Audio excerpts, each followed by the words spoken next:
brothers and sisters. Good morning, everyone. This morning we will continue studying the book of Exodus. Next, we will study Exodus chapter 10.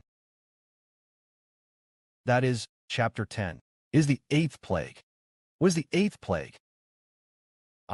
Yesterday we mentioned there were 7 plagues. The 8th plague was locusts. At that time, God had already sent hail to strike Egypt, struck and ruined Egypt's crops. But at that time, some crops hadn't yet grown. After a night, or perhaps a few days later, God instructed Moses to strike Egypt again. Now, let's see what God used this time to strike them. He used locusts to strike them. Let's read it.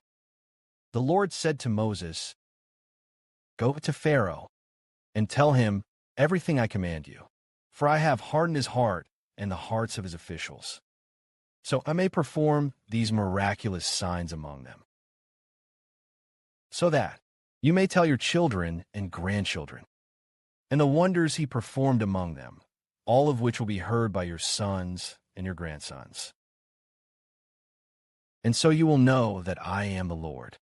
So Moses and Aaron went to Pharaoh and said to him, "Thus says Yahweh, the God of the Hebrews, how long will you refuse to humble yourself before me?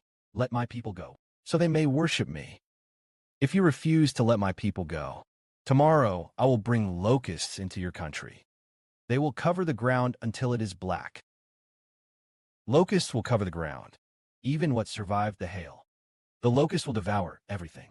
After the hail struck, whatever remained of the crops and all the trees in the fields, your palace and the rooms of your servants, and all the houses of the Egyptians will be filled with locusts.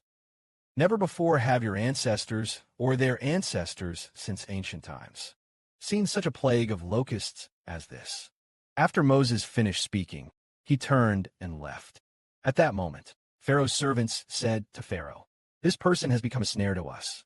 Let the people go, so they may worship the Lord their God. Don't you realize Egypt is being destroyed? Egypt is already nearly ruined. Don't you know this yet?" Indeed, Pharaoh's servants said to Pharaoh, "Let Pharaoh allow the Israelites to go." At this point, Pharaoh called for Moses and summoned Moses and Aaron back, and told them, "Go, worship the Lord your God." But who exactly will go?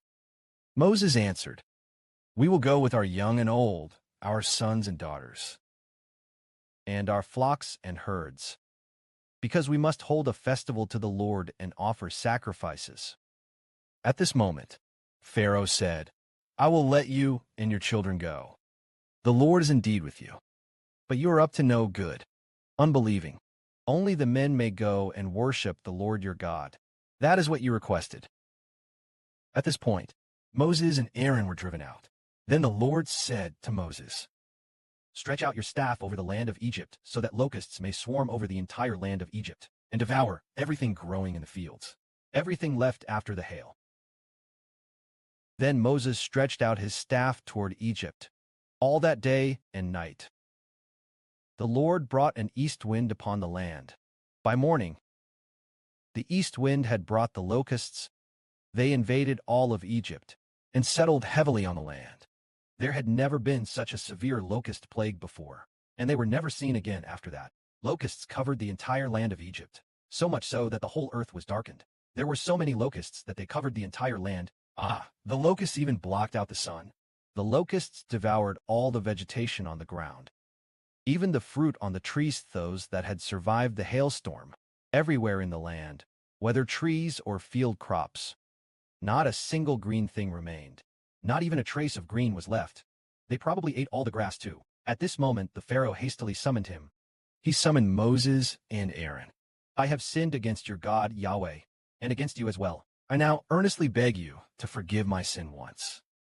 Please plead with your God Yahweh for me, so that I may be delivered from this death." Pharaoh spoke very earnestly. Then Moses turned away from Pharaoh and pleaded with Yahweh. Then our father Yahweh changed the wind direction.